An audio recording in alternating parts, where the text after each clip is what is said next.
안식일학교 교과 제9과 공부할 차례가 되었습니다. 오늘은 제9과 재림 전 심판이라고 하는 매우 큰 제목을 가지고 공부를 해보겠습니다. 제가 이 안식일학교 교과 해설 시간을 통해서 제공해 드리는 내용은 우리 교과서에 있는 것을 기초로 해서 마련한 내용입니다만은 꼭 그대로를 반복하지는 않습니다. 왜냐하면 꼭 그대로를 반복하면 사실 할 필요가 거의 없다고 저는 생각하기 때문입니다. 어떤 면에서는 그걸 원동치로 해서 이것을 보충해서 교사님들이 사용할 수 있고 또 개인 공부에 활용할 수 있도록 제가 교과 책을 근본으로 해서 그 주변 또는 보충 그런 차원에서 이 교재를 준비하고 있다는 사실을 염두에 두시고 들어주시면 감사하겠습니다. 이 재림 전 심판이라고 하는 우리 제7일 안식일 예수 재림교회의 대단히 중요한 교리 또는 개념인데 이것을 성소와 관련해서 이번 주간에 공부하게 되었습니다. 재림 전 심판인 것입니다. 그 심판이 왜 필요하고 그 이유가 뭔지를 먼저 살펴보는 것이 좋겠고, 그 다음에 이 심판, 재림 전 심판은 마지막 최후의 심판이라고 하는 큰 배경 안에 한 중요한 부분입니다. 그래서 최후의 심판이 어떤 국면을 가지고 있고 그 중에 어디 지점에 이 시점에 재림 전 심판이 있는지를 이 세 개의 국면과 함께 공부하려고 하는데요. 첫째, 재림 전 조사 심판이 먼저 있고, 둘째는 재림 후 천년 심판이 있습니다. 성경의 그 근거를 우리가 확실히 찾아볼 수 있는 것입니다. 세 번째는 그 천년기가 지난 후에 정말로 마지막 집행하는 심판이 있습니다.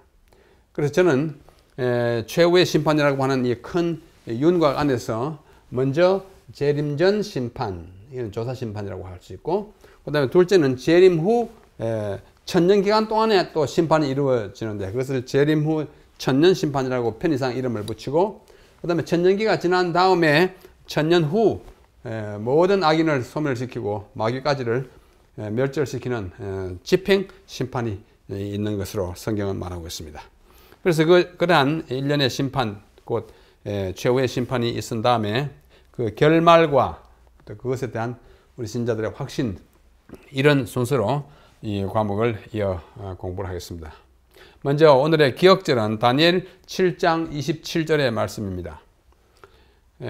나라와 권세와 온 천하 나라들의 위세가 지극히 높으신 이의 거룩한 백성에게 붙임 바 되리니 그의 나라는 영원한 나라이라. 모든 권세 있는 자들이 다 그를 섬기며 복종하리라 하여. 여기에 노란 색깔을 칠해놓은 부분이 지극히 높으신 이의 거룩한 백성, 거룩할 성, 백성민. 그래서 지극히 높으신 이의 성민 또는 성도에게 붙임, 이제 넘겨진다고 그랬습니다. 뭐가요? 나라와 권세와 천하 나라들의 위세가 그들에게 붙임받고 그의 나라는 영원한 나라가 될 것이라고. 이 지극히 높으신 이의 성민, 다시 말해서 백성이, 거룩한 백성이 중요한 개념으로 이 기억절에 나타나 있습니다. 먼저 심판의 필요와 이유에 대해서 잠시 살펴보겠습니다. 심판이 왜 필요한지, 예수님 그냥 재림하시면 안 되는가? 성경은 그렇게 재림하시지 않고 심판의 과정이 있다고 말씀하십니다. 첫째는 인간에게 심판이 필요한 까닭은 근본적으로 그가 죄인이고 또한 계속 죄를 짓고 있기 때문입니다. 사람이 죄인이라는 것이 확실하지만은 그러나 우리 의인이 됩니다. 우리 주님을 구주로 받아들이고 내 죄를 인정하고 하나님께 자신을 맡기면 의인이 되지 않습니까? 네. 그런데 이 사람이 의인인지 아닌지를 판단해야 합니다. 이제 죄인에서 여전히 머물러 있는지 이제 주의 이름을 믿고 의인이 되었는지를 판단해야 해요. 그럼 우리 죄인이기 때문에 심판이 꼭 필요한 것입니다. 그 심사 과정이 필요한 것입니다. 그래서 둘째는 인간 각자에게 죄의 유무, 죄가 있는지 없는지, 그 다음에 죄의 경중, 죄가 무거운 죄인지 가벼운 죄인지에 따라서 상과 벌이 내려져야 하기 때문에 심판이 필요합니다. 우리가 이 세상에서도 재판하려고 할 때 반드시 그 심리하지 않습니까? 절차를 밟아서 죄의 유무와 경중을 따져서 그에 상응하는 벌을 내리게 되어 있습니다. 셋째, 하나님의 통치와 인간을 다루심이 정의롭고 공정한지가 밝혀져야 하기 때문에 심판이 필요합니다. 마귀는 하나님이 무례하고 독재자이고 마음대로 한다, 이런 악선전을 자꾸 하고 있습니다. 하나님의 공의에 대해서 의심을 자꾸 갖게 하는 것이 마귀의 하는 짓 가운데 하나입니다. 자기가 불의를 행하여 쫓겨났음에도 불구하고 하나님이 독재자로서 전횡적으로 쫓아냈다, 이런 식으로. 그러므로 이 온 우주 앞에 하나님이 그런 분이 아니라고 하는 사실을 밝혀내야 하는 그러한 목적으로도 심판이 필요한 것입니다. 넷째는 하나님이 심판을 예고하셨기 때문입니다. 심판하겠다고 성경에 누누이 아주 자주 반복해서 심판하겠다고 수십 번 말씀하셨어요. 예를 들면 하나님은 모든 행위와 모든 은밀한 일을 선악간에 심판하시리라, 전도서 12장 14절. 전도서 맨 마지막 부분에 이렇게 심판할 테니까 너 잘 살아라, 이거거든요. 그렇게 해놓고 심판 안 하면 하나님이 약속이 틀려요. 또 한 번 죽는 것은 사람에게 정한 것이요. 우리 다 죽잖아요. 그럼 끝인가? 의롭게 살다가 착하게 살다가 죽거나 악하게 나쁘게 살다가 죽거나 끝이 똑같으면 정말 안 되는 거예요. 왜냐하면 그 후에는 심판이 있으리라고 히브리서 9장 27절에 분명히 말씀하셨습니다. 그러므로 심판이 있어야 합니다. 심판을 하지 않으시면은 하나님의 약속이 어긋나기 때문에 심판이 꼭 필요하고, 비단 그 때문이 아니라 심판이 있어야 이 우주의 정결함이 완성되게 되는 것입니다. 하나님은 사랑과 공의의 하나님이십니다. 사랑하시되 또 공의도 있었어요. 만약 하나님의 공의의 하나님이 아니라면 아담과 하와가 선악과를 따먹고 범죄를 했을지라도 그래 봐준다, 앞으로 그러지 마, 이렇게 했으면 끝났을 거예요. 그러나 그 후에 그 아담과 하와가 어떻게 됐을지 우리는 상상하기 힘든 것입니다. 계속해서 죄를 지을 가능성이 더 많죠. 하나님의 공의는 하나님의 완전한 능력의 일부로서 그 공의가 옳은 것을 끝까지 유지하고 또 인간이 그 옳은 길로 갈 수 있도록 하는 방편으로서 이 공의의 행사를 하시는 것입니다. 여기 이 공의의 하나님이시면서 사랑의 하나님이시면 그 하나님은 심판하시는 하나님이세요. 그래야 이 땅에 나쁜 것이 나쁜 것으로 존속하지 아니하고 악인이 악을 계속 짓지 아니하는 것입니다. 자, 이게 성경 구절을 여러 개 제가 따왔습니다. 시편 7편 8절에 여호와께서 만민에게 심판을 행하시오니, 여호와께서 심판하시잖아요. 여호와여 나의 의와 내게 있는 성실함을 따라 나를 판단하소서. 내가 하나님을 믿고 내가 정직하게 살려고 노력합니다. 이걸 좀 참작하셔서 저를 판단하시라고. 이 정말 의롭게 살려고 노력하는 사람의 하나의 소원인 것입니다. 시편 9편 4절 아주 명확하게 이렇게 말씀하십니다. 주께서 나의 의와 송사를 변호하셨으며 보좌에 앉아서 의롭게 심판하셨나이다. 하나님 심판하셔요.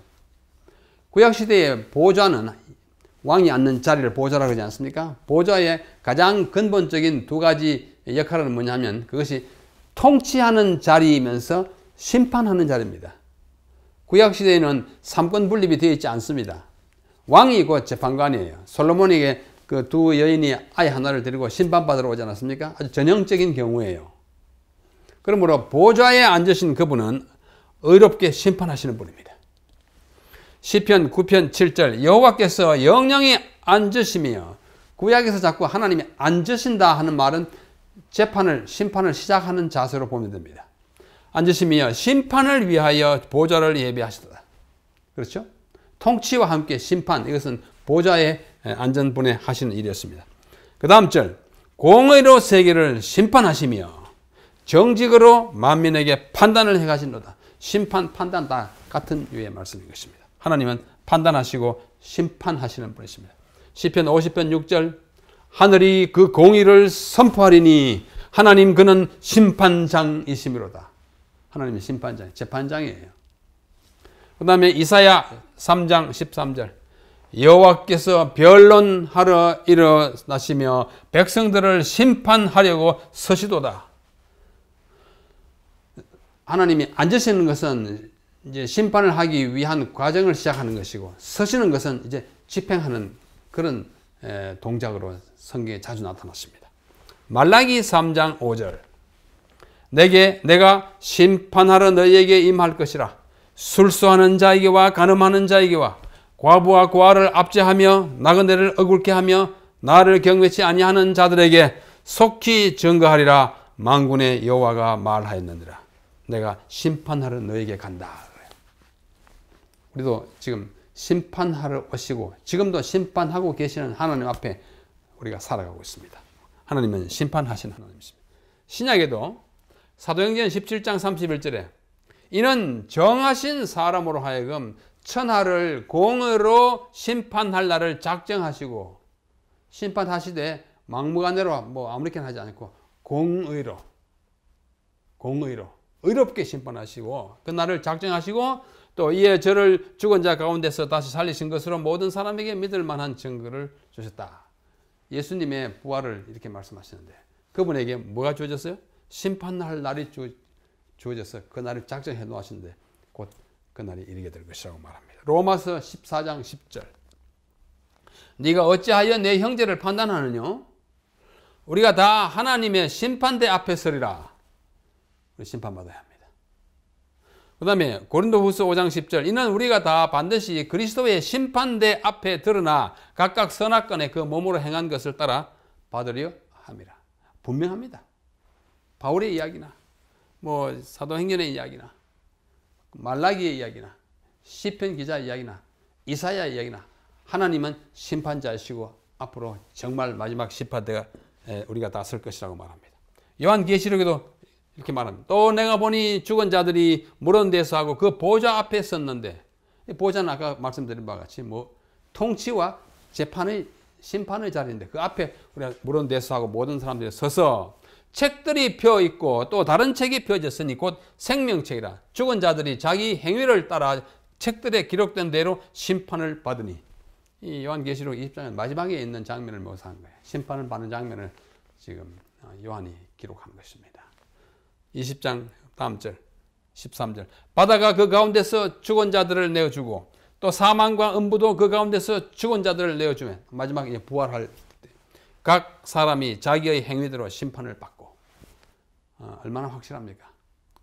그래서 우리는 심판은 필요하고도 그 이유가 이게 분명히 나타났습니다. 이건 뭐 재미있는 소위 명화인데요. 이 그림의 제목이 최후의 심판입니다. 영어로 하면 The Last Judgment. 이분이 이 그림을 그렸어요. 미켈란젤로. 여기 보시는 바와 같이 15세기 말에서 16세기 중반까지 사시던 분인데 1534년부터 1541년까지 약 7년에 걸쳐서 이 그림을 그렸다고 합니다. 바티칸 시국의 그 성 베드로 교회의 그 일부에 있는 시스티나라고 하는 화랑이라고 할까요? 박물관에 가면 이것이 여기에 크게 그려져 있죠.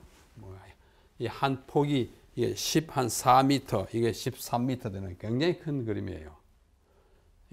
마지막 심판을 화가의 입장에서 이걸 우리가 교리적으로 보지 말고 화가의 입장에서 어떤 일이 벌어질지를 상상하면서 물론 성경과 가톨릭 교회의 그 전성에 기초해서 한 것이긴 합니다만 이 가운데 서 계시는 분이 이렇게 이런 자세로 서 계시는 분이 예수님이세요. 심판자 예수님입니다. 그래서 다 심판을 받아 어떤 사람들은 이제 지옥에 떨어지고 어떤 사람은 천국에 가고 뭐 여기 제자들이 많이 있어요. 열쇠를 쥐고 있는 분은 천국에 열쇠를 주겠다 했냐 그 베드로이고 그 여기 이제 바돌로메 같은 분들은 이제 순교당해 가지고 그 인피 몸의 껍질이 벗겨져서 죽었다는 그 전성에 따라서 이 바돌로메가 자기의 그 껍질, 자기의 그 피부를 이렇게 그으시고 심판하러 오시는 주님 앞에 서는 모습. 이거 정말 억울하게 죽은 사람들이 주님의 오심으로 억울함을 풀다는 그런 이제 상상이 들어있죠. 하여튼 심판 관계입니다. 그죠?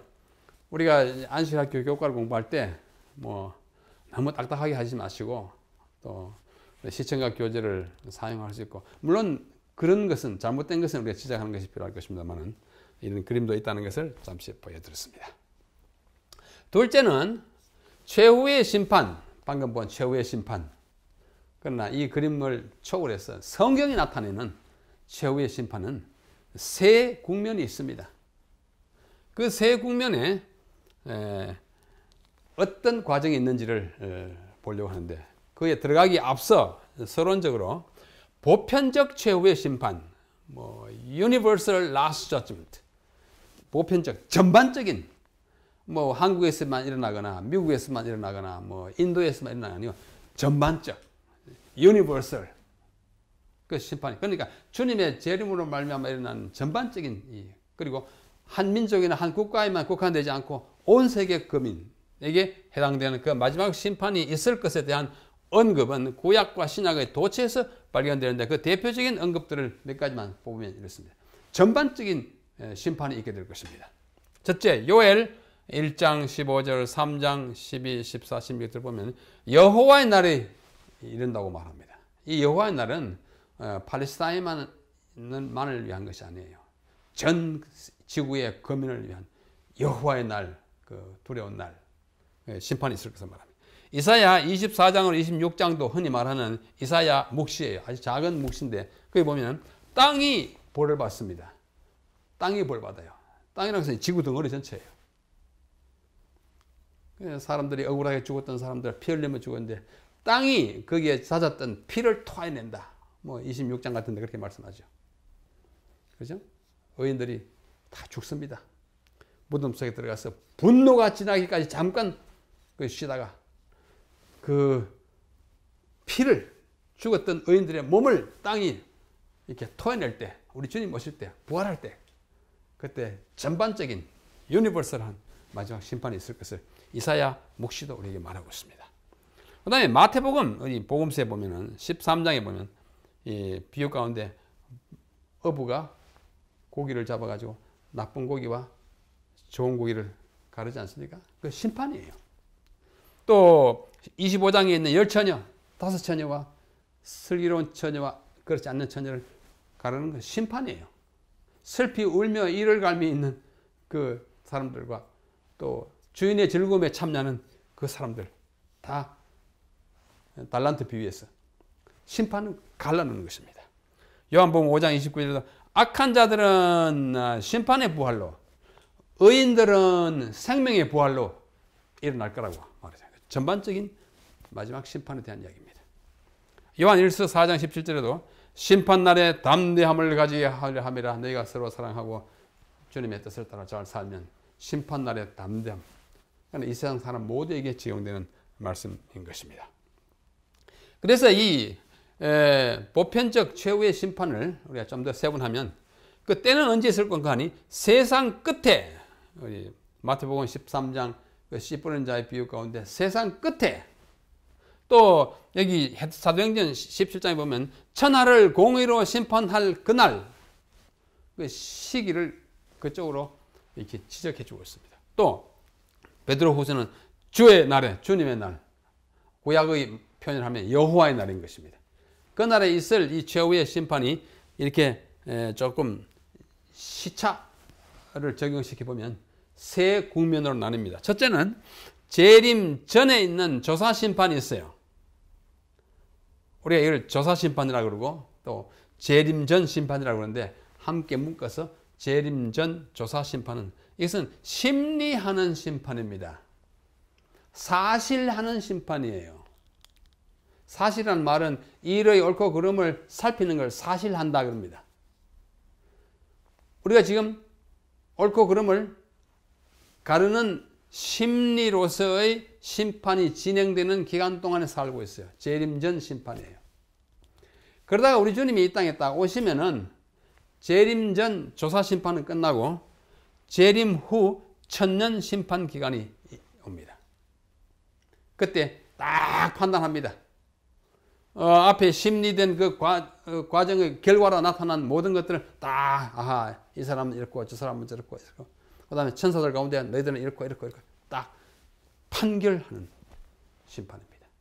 그러기를 천년 동안 하다가 천년 끝에, 소위 밀레니엄 끝에, 천년 후에 이제는 이 세상에 악과 악의 세력, 악의 장본인 마귀에 대한 마지막 집행 심판이 있게 됩니다. 그것을 천년 후 집행 심판이라고 합니다. 영어로와 친숙하신 분들은 여기 노란 글자로 되어 있는 재림 전 조사 심판, Pre-Advent Investigative Judgment. 그 다음에 Post-Advent Millennial Judgment. 그 다음에 Post-Millennial Executive Judgment.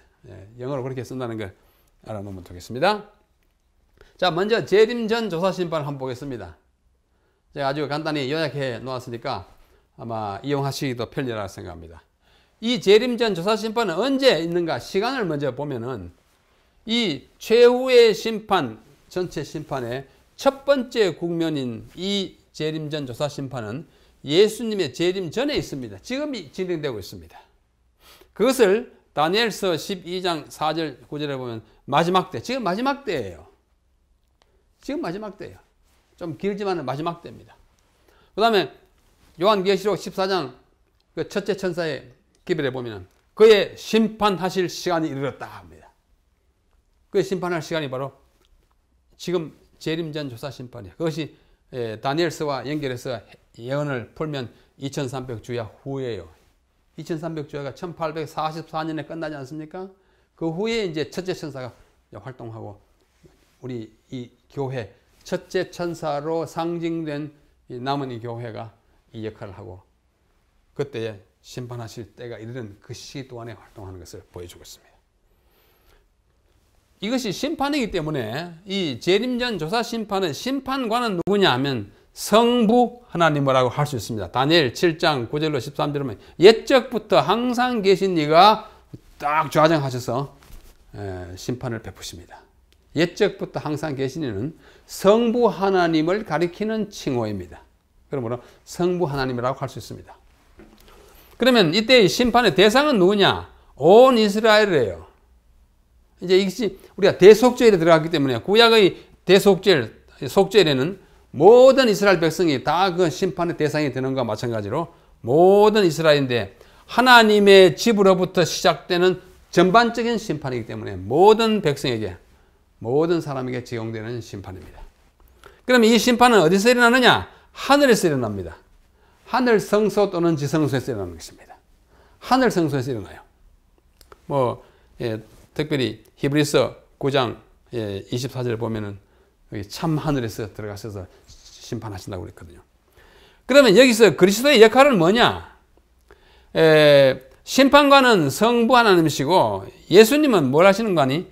제사장의 역할을 합니다. 또는 대제사장의 역할을 하는 거예요. 대제사장은 누구를 대표하는 분입니까? 하나님을 대표해요? 사람을 대표해요? 사람을 대표하는 것입니다. 그럼 대제사장은 우리에게 있어서 정말로 우리의 후원자요. 우리의 말하자면 보혜사인 것입니다. 보혜사, 보호할 보자, 은혜로울 해자 아닙니까? 그런 분이세요. 카운슬러 같은 분이에요. 우리를 도와주는, 옆에서 도와주시는 분이에요. 그리스도의 역할이 지금 대제사장이 하늘을 봉사하는 우리를 위한 봉사인 것입니다. 그 목적은 뭘까? 천국에 들어갈 자를 결정합니다. 이 사람이 예수를 바로 믿고 그대로 살았나? 아닌가? 나쁜 고기와 좋은 고기를 구분하고 염소와 양을 구분하고 슬기로운 처녀와 미련한 처녀를 구분하듯이 구별하는 그 일이 있는 것입니다. 성도들을 옹호합니다. 성도들이 참 억울하게 많이 죽었거든요. 그렇지 않습니까?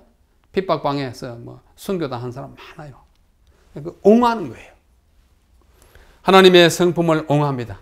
마귀는 자꾸 하나님을 자꾸 이렇게 공박해요. 하나님이 아주 나쁜 정책을 가지고 인간들을 괴롭히고 우주를 독재한다고. 그거 아니에요. 얼마나 인간에게 정말 은혜롭게 대하셨는지를 이 심판 과정을 통해서 명명백백히 드러나는 것입니다. 그래서 이는 통틀어서 죄의 심리라고 할 수 있습니다. 그것이 첫 번 국면인 재림전 조사 심판의 이야기인 것입니다. 둘째는 재림 후 천년 심판이에요. 천년 동안 심판이 이루어집니다. 시간은 언제냐면 최후의 심판의 두 번째 국면으로서 예수 재림 후에 천년기 동안에 이루어집니다. 천년 동안 요한계시록 20장 6절에 보면은 이 둘째 부활에 참여한 자들은 복이 있고 거룩하도다. 이들은 뭐요? 하나님과 그리스도의 제사장이 되어 천년 동안 왕노를 하리라. 요한계시록 20장 6절 참 좋은 말씀이에요. 이 천년 동안. 이때 심판관은 누구냐 하면 그리스도와 성도들이 심판관이에요. 이거 보십시오. 방금 제가 읽은 말씀이에요. 요한계시록 20장 4절 6절에 그랬어요. 이 첫째 부활에 참여한 자들은 복이 있고 거룩하도다. 우리가 죽더라도 예수님 재림할 때 부활하면 거룩하고 복돼요. 그때까지 안 죽고 살아있으면 더 복되고 물론. 그들이 천년 동안 하나님과 그리스도의 제사장이 되어 왕노를 합니다. 왕노를 하는 것은 심판하는 것까지 포함하는 거예요. 특별히 고린도전서 6장 2절에 보면은 이 성도들이 앞으로 천사들을 심판한다고 말씀하셨습니다. 고린도전서 6장 2절 참 귀중한 말씀입니다. 그 대상은 누구냐? 하나님의 집에 속하지 않은 사람들입니다. 왜냐하면 이미 예수님의 재림으로 의인들은 다 부활해가지고 하늘에 가서 이 하늘에 간 구원받은 자들이 심판하기 때문에 이번에는 심판의 대상이 구원받지 못한 사람들이에요. 그들을 심판하는 것입니다. 악인들입니다. 이사야 24장 22절. 악한 천사들. 고린도전서 6장 3절, 2절과 3절을 보면 앞으로 우리가 천사들을 심판할 줄 너희가 알지 못하느냐. 그렇게 말씀하셨어요. 구원받은 자들이 이제 무저갱에 갇혀있는 천사들을 심판하는 그 기간이 천년왕국이에요. 자, 장소는 어디냐? 역시 하늘입니다. 유다서 6절, 요한계시록 12장 9절.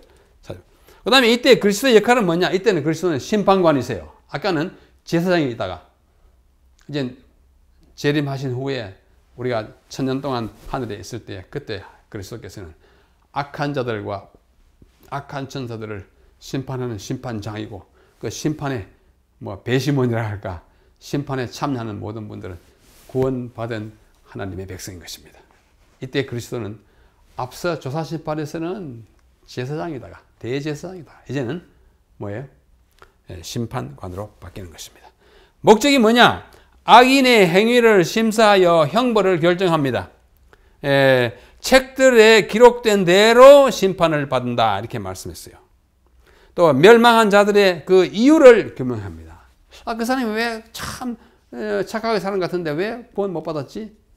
딱 책에 기록된 대로 펴보면 그 사람이 마땅히 구원받지 못할 일을 했을 것입니다. 그래서 이런 것들을 통해서 이제 딱딱 이제 판결하는 것입니다. 판결.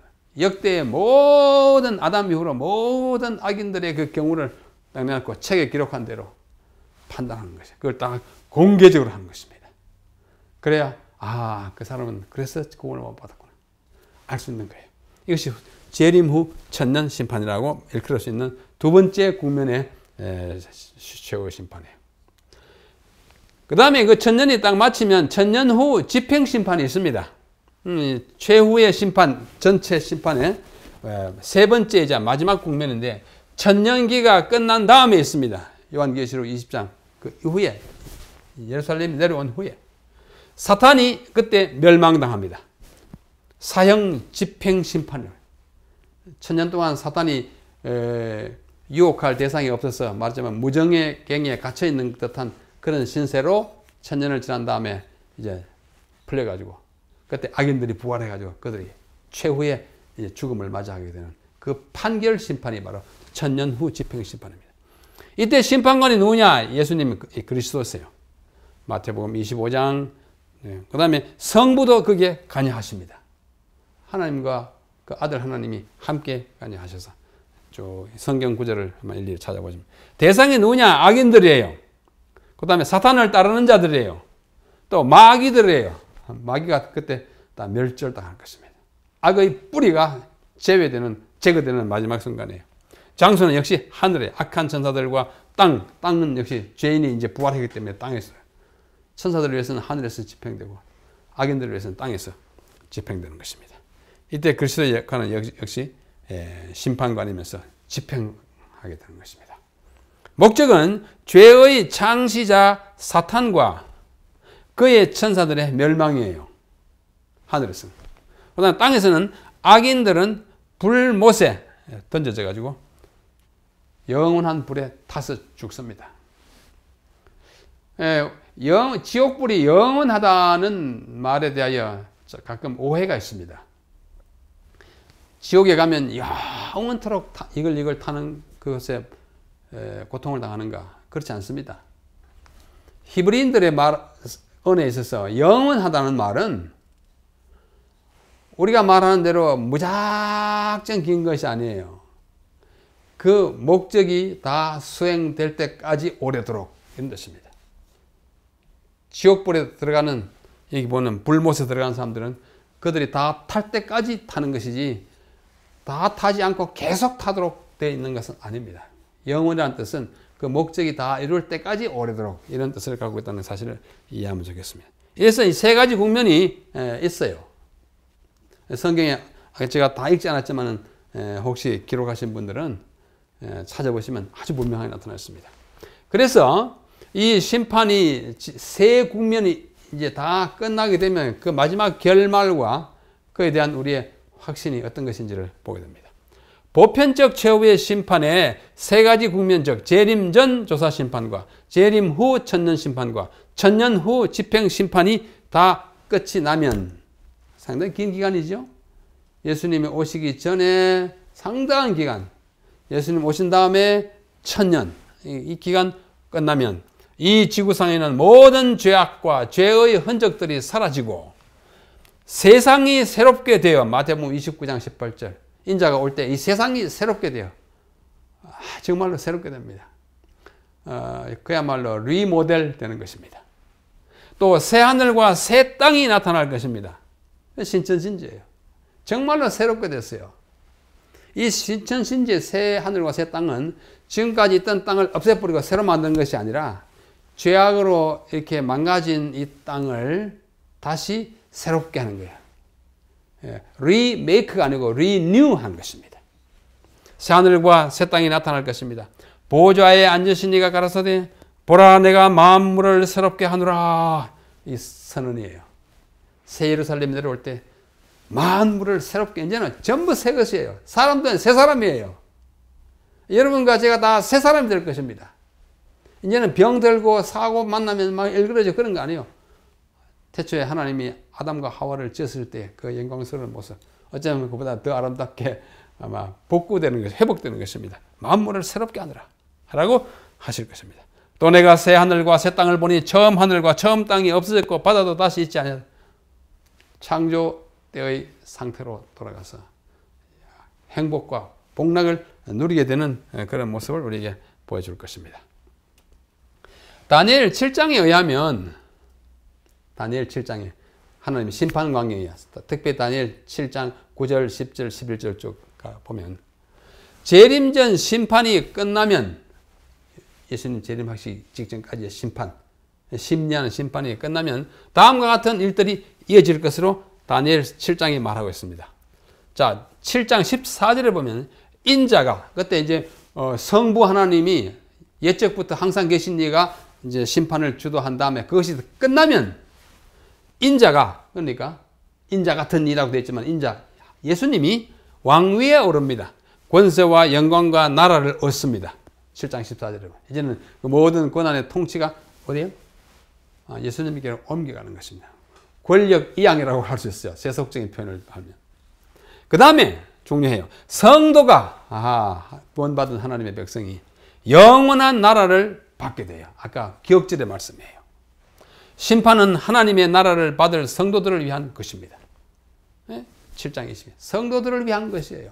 성도가 이 땅에서 억울하게 고통당하고 핍박당하고 또는 사형도 당했는데 그들이 이제는 뭐 하는 거예요? 보상을 받는 거예요. 그러므로 성도들을 위한 것입니다. 그래서 다시 한번 우리 기억절을 우리가 한번 읽어보겠습니다.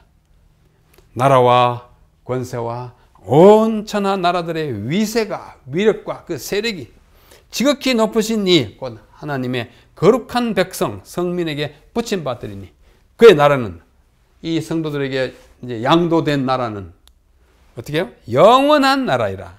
모든 권세 있는 자들이 다 그를 섬기며 복종하리라. 예수님이 그 나라에 말하자면 왕이시고 주권을 왕위에 오르시니까 우리는 그의 백성으로서 온 세계 우주의 거민들이 그에게 그를 섬기고 복종하겠다고 말씀하고 있습니다. 세 번째, 반역은 진압되고 그때 이제 반역이 일어나요.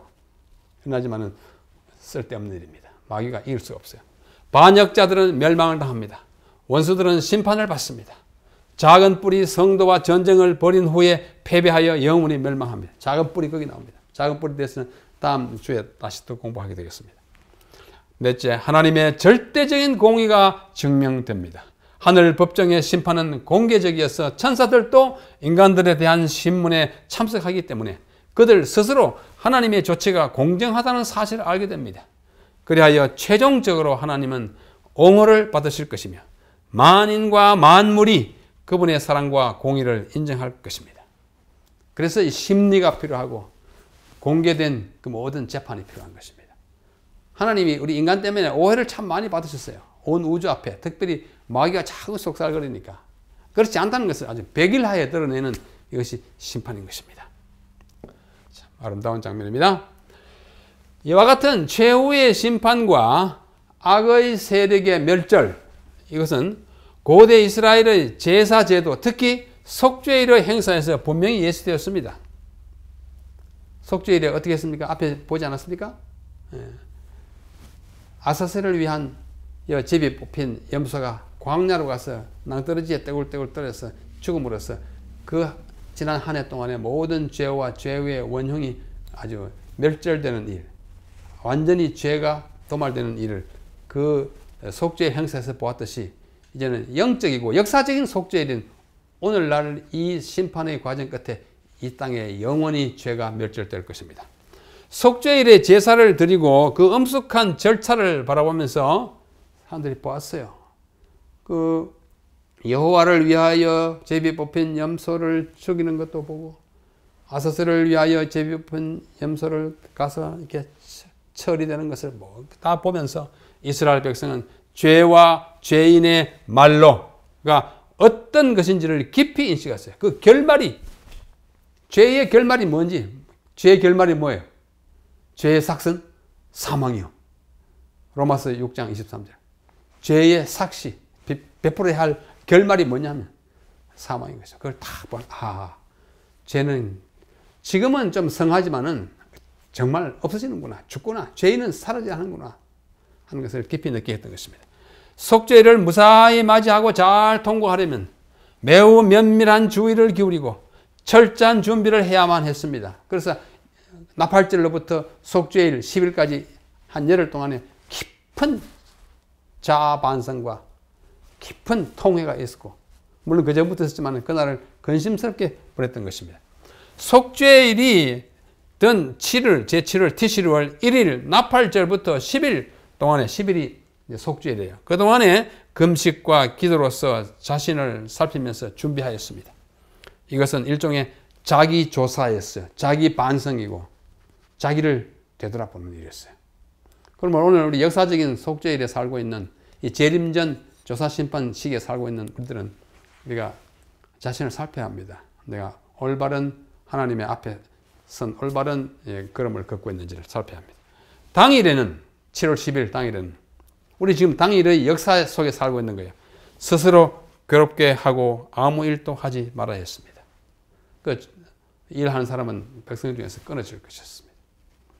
우리는 이제 다음 주에 또 역사적 속죄에 대해서도 공부합니다만은 지금 우리가 그런 시대에 살고 있다는 사실 생각하고 늘 준비해야 하겠습니다.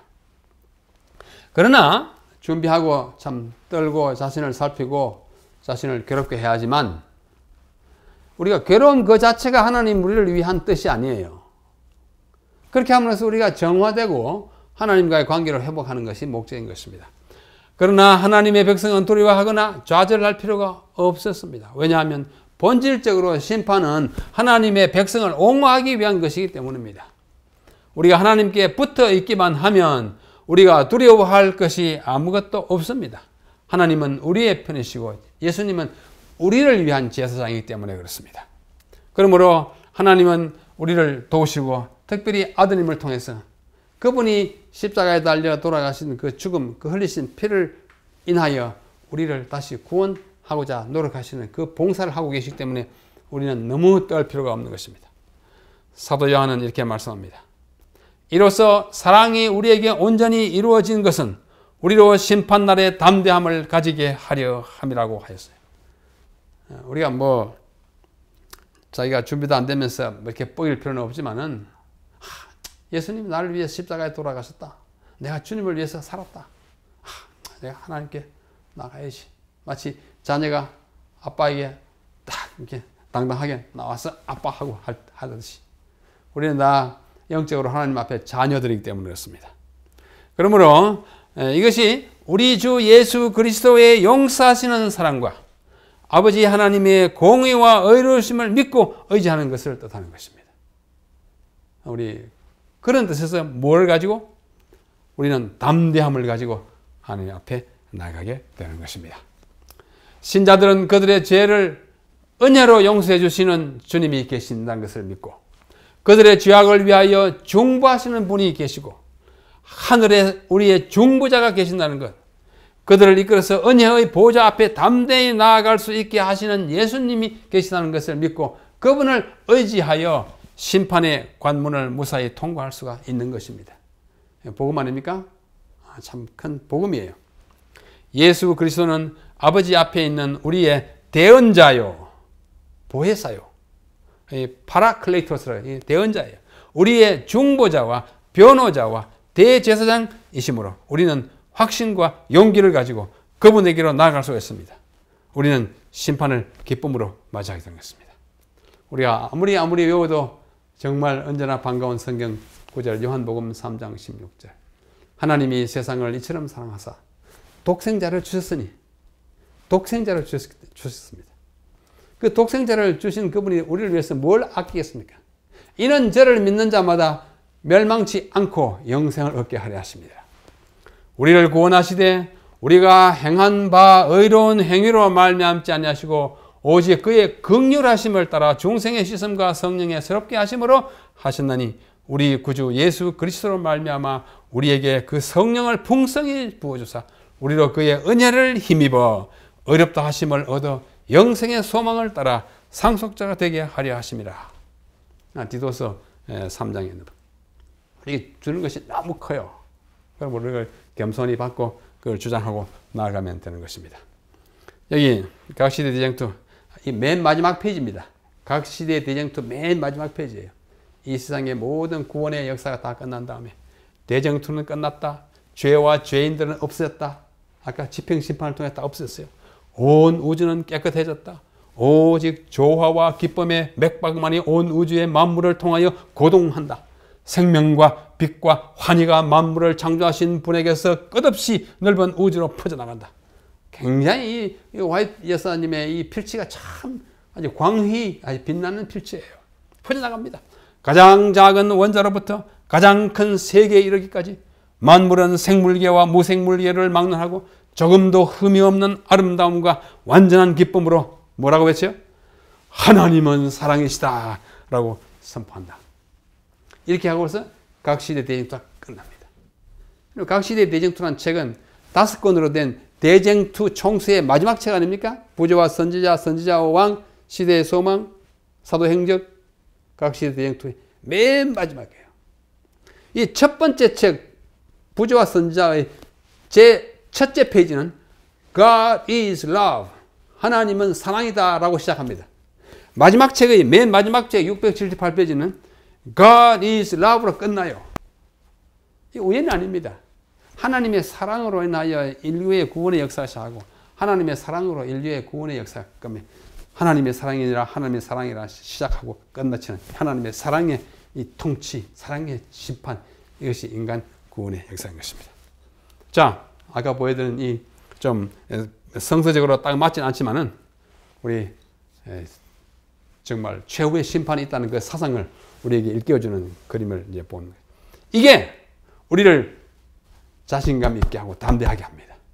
하늘 지성소에서 우리 주님이 대제사장으로서 당신의 피를 못자국 난 손을 앞에 드시면서 자기의 피에 우리 백성들을 정말 구원하고자 하는 그런 호소하고 우리를 위해서 중보하시는 우리 주님이 계시는 것이 하늘 성소의 봉사 아니겠습니까?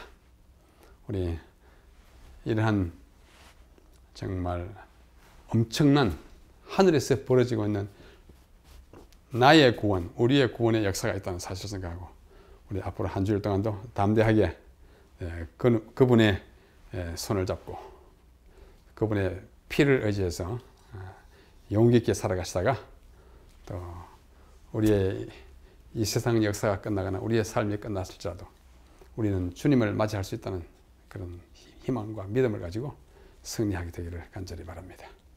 한 주일 동안 안녕히 계십시오.